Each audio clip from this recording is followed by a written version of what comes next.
Yeah, that's a great question. So, in the book, The Sacred Year, I talk about 19 or 20 different spiritual practices. And the question is, which of those spiritual practices did I find most difficult or most challenging, and why might that be?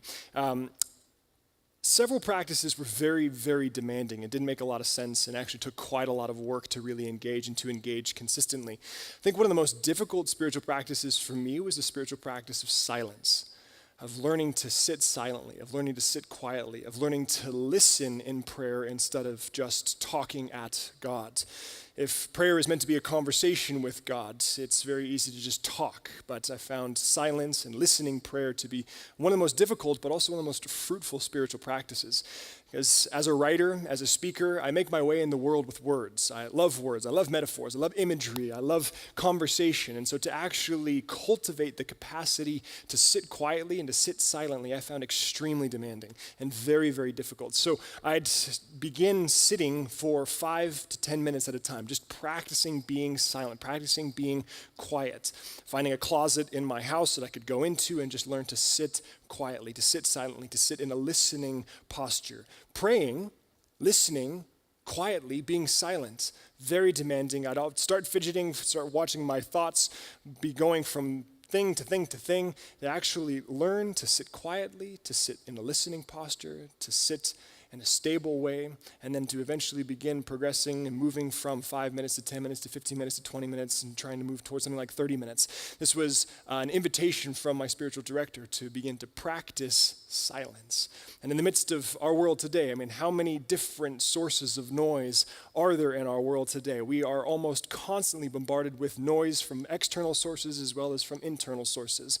Everywhere we go, there's music playing. Everywhere we go, there's conversation happening. Everywhere we go, things are competing for our attention, and thus the volume increases.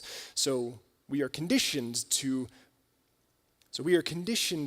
accept this and to actually prefer this. I think a lot of us, this is one of the effects, and one of shaking your head, no, not to prefer it, I completely agree with you, but so much in our world pushes us in that direction of accepting noise and accepting energy, movement, a lot of activity, a lot of things competing for our attention, that to actually pull back from that, to be willing to be silent, to try to begin to cultivate silence, to try to begin to cultivate a listening posture instead of a speaking or a creating posture, but a receptive posture, I found that to be extremely, extremely difficult.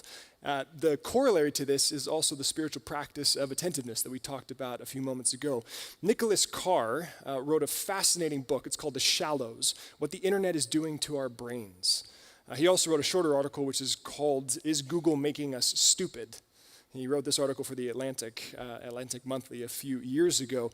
And Nicholas Carr's suggestion is that the internet and the way that we use the internet, from our devices on our phones to our laptops, what we're doing is we're literally conditioning on a mass scale the ability to focus out of ourselves.